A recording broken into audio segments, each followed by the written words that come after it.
Peuple africain, peuple du Littoral Kogoma, je vous adresse mes salutations depuis vos différentes positions. Nous allons faire immersion du côté du Moyen-Orient pour commenter la riposte d'Israël vis-à-vis de l'Iran. Je vous souviendrai que l'Iran avait bombardé 300 missiles sur Israël, avec d'ailleurs des missiles tactiques et tout ça là qui était une première. Et Israël avait promis riposter. Ça s'est fait pendant ce week-end. La riposte d'Israël concernait de cibler des sites de fabrication de missiles, d'armement, etc. de l'Iran. L'Iran a minimisé les dégâts en disant que c'était des dégâts mineurs qui ne nécessitent pas une riposte tant crainte par la communauté internationale. Donc l'escalade que craignait l'ONU et tous les habitants de la Terre, nous espérons que cette escalade n'aura pas lieu au vu de la satisfaction d'Israël et de l'Iran, car cette escalade peut causer beaucoup de tort au monde entier, parce que nous sommes dans une guerre géostratégique. Donc, une guerre qui se déroule au Moyen-Orient, forcément, aura des impacts au niveau de l'Afrique et de l'Europe, etc. On dit que quand la tête est là, le genou ne porte pas le chapeau. Je vous laisse suivre le reportage LCI qui va plus vous édifier sur ce qui s'est passé ce week-end en Iran. Moi, je vous dis au revoir depuis vos différentes positions.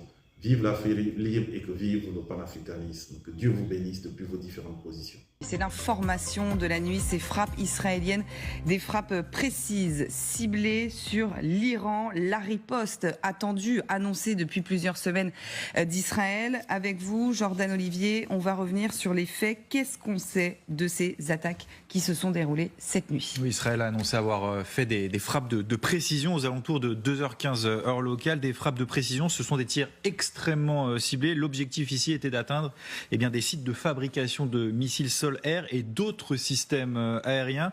On a appris ce matin que ces centres militaires, une vingtaine au total, étaient situés, vous le voyez sur cette carte, dans les provinces de Téhéran, mais aussi dans l'ouest et le sud-ouest du pays, donc à proximité de la frontière irakienne. La télévision iranienne évoque 6 fortes détonations, des détonations qui seraient liées à l'activation du système de défense anti-aérien. Les dégâts sont limités selon le régime iranien. Une opération qui intervient dans un contexte évidemment d'extrême tension dans la région depuis près d'un an. C'est aussi une réponse envoyée par l'État hébreu, puisqu'il y a quelques semaines, le 1er octobre pour être extrêmement précis, Téhéran avait lancé 200 missiles en direction d'Israël, incluant pour la première fois des missiles hypersoniques. Benyamin Netanyahou avait déclaré d'ailleurs il y a quelques semaines que l'Iran avait commis une grave erreur et qu'il paierait le prix. Les États-Unis ont réagi ce matin, qualifiant d'autodéfense ces frappes israéliennes. Et selon un responsable de la défense américaine, les États-Unis ont été prévenus en amont, mais n'ont pas participé à cette attaque. Alors justement, on va partir tout de suite aux États-Unis pour retrouver notre correspondant Axel Monnier à Washington. Axel, en effet, les États-Unis affirment avoir été informés en avance de cette attaque sur l'Iran, mais ils expliquent qu'ils n'ont pas été impliqués, qu'ils ne sont pas intervenus dans cette attaque, Axel. Non, ils insistent là-dessus, c'est très important pour eux. Alors évidemment, Joe Biden, ici à la Maison-Blanche, suit en temps réel les événements. Et effectivement, ils ont bien été mis au courant en amont. D'ailleurs, le secrétaire d'État américain, le secrétaire américain à la Défense, a très vite appelé son homologue israélien au début des opérations. Alors la question surtout, c'est comment les Américains voient-ils la suite maintenant, eux qui sont si inquiets à l'idée d'une possible escalade dans la région?